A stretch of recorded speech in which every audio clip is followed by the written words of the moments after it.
So what I was going to do is talk about the EIN, but really, Enron Intelligent Network is the name of the concept and embodies a lot of things. And really what it's about is being a platform for delivering what we're going to call the new medium. And the new medium really is a combination of what you would think of as the internet, which is interactive and dynamic and webbish, and TV, which is visual and entertaining and engaging and has the proven best way of transferring knowledge. Radio, which is another medium, which is audio, and people learn from that, and printed text.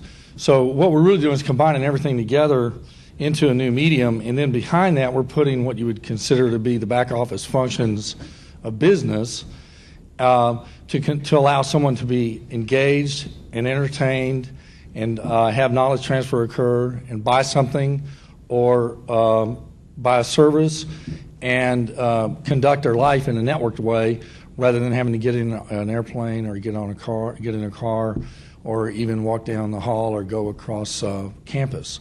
So it's about incrementally changing people's behavior through making certain things available to them over a network that aren't available today. And it's about ultimately changing the economic model of all business. And so there's a whole lot in that statement, obviously, and it starts with the usefulness of something or the utility of it. And so what the Enron Intelligent Network is about is creating a platform that we believe is going to evolve constantly. And the I in the intelligent is like, in the first grade today. And we will constantly educate the intelligent network through real applications, through business process that evolves from real customer meetings and from customers saying, I want the intelligent network to do this. And the intelligent network will get smarter as we will get smarter, as the market will get smarter. And it will embody those kinds of functionality that's needed over time. Today, we're definitely in first grade, but guess what? Nobody else is even in school. So we tend to beat ourselves up pretty hard about where we are and how far we've come. I think Murat did a really good job of setting the stage that in 1 year, we've already accomplished a lot.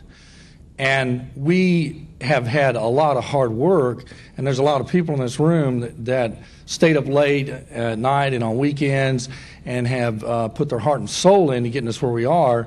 And sometimes we feel like maybe we haven't gotten as far as we should, and that's probably not a bad thing because we always should stretch. But we should also realize that what we've accomplished already is a lot. And the Enron Intelligent Network today is better than anything on the planet Earth. And when you take customers out and let them see what we've got already, the fact that we do have a form of bandwidth intermediation or of bandwidth trading technology in place. First of all, the fact that we have the concept, but second of all, that we actually have something in place in a couple of cities is impressive. The fact that we do have a national backbone up and running, the fact that we have deployed the routers, the fact that we have deployed the servers, and that we didn't just deploy any old regular small servers, we deployed servers that are scale. We deployed LAN switches that will allow us to plug more and more servers in as we get more orders fast so that we can scale that network up. The fact that we have built a network operations and control center, the fact that we built a facility in Houston that lets us ship stuff all over the world as we sign up more and more customers and more POPs. So what we've done is put an infrastructure in place of people, and we've just started because we have 500 people now. We're going to have over 1,000 probably a year from now. We just started to get ready to go really get out there. And it has been hard to get to this point, but now the cavalry showed up is the way I look at it. We've got a bunch of people in this room, they're brand new.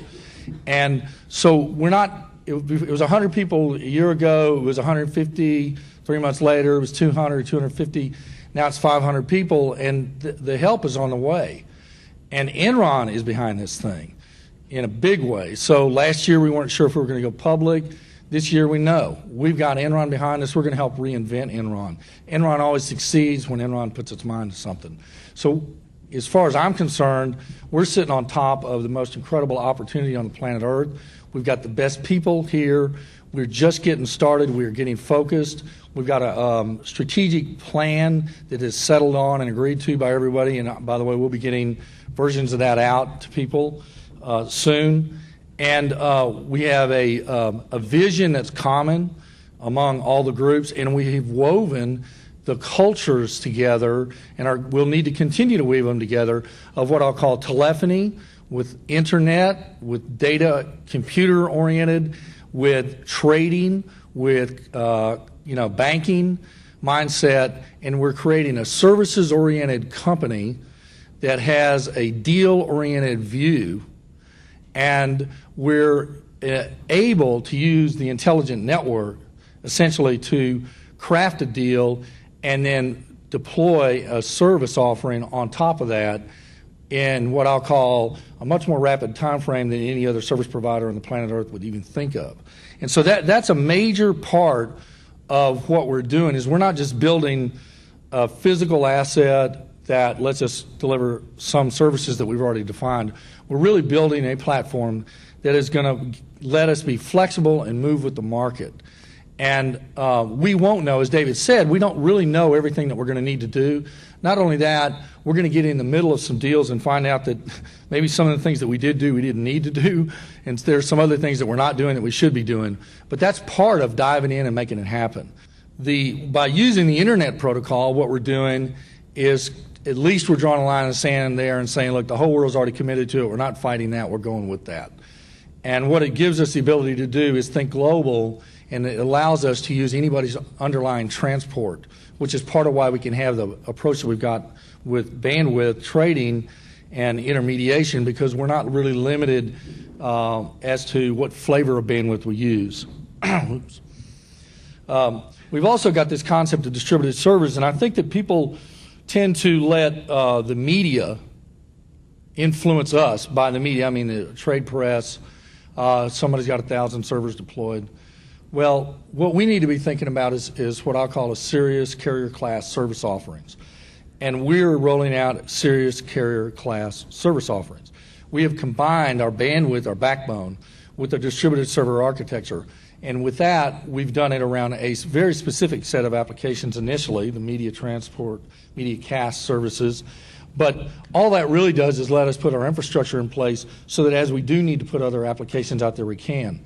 And when we have deployed the distributor servers that we have are much more scalable already, can handle more simultaneous users, and can handle more simultaneous broadband local loops, which I think we tend to forget, that our architecture allows us to have more local loop technology plugged into us than anybody, again, out there.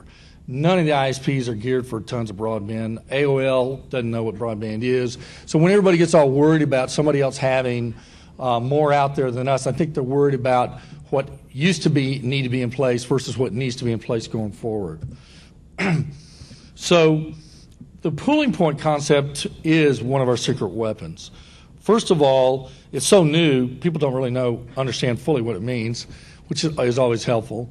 But the second thing is that the fact that we've got the public pooling point concept and the private pooling point concept allows us to leverage a technology in more than one way, and it allows us to get in and out of bandwidth to our benefit as we see fit over time.